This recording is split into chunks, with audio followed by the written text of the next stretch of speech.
In today's video, I'm going to show you how to monitor running tasks in ChatGPT Codex. First, open ChatGPT and navigate to the Codex workspace.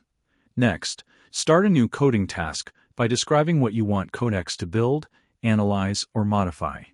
Once the task begins, Codex will show the progress of the work it is performing.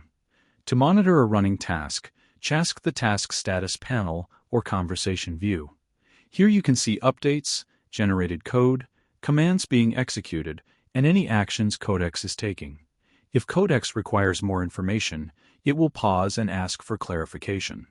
You can respond directly in the chat to guide the task or adjust the instructions. You can also review completed steps, inspect changes, and check the final output before accepting the results. For longer coding tasks, monitoring progress helps you understand what Codex is doing and makes it easier to provide feedback along the way.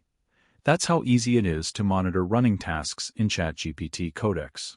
Thank you for watching this video. Please feel free to use the affiliate link in the description.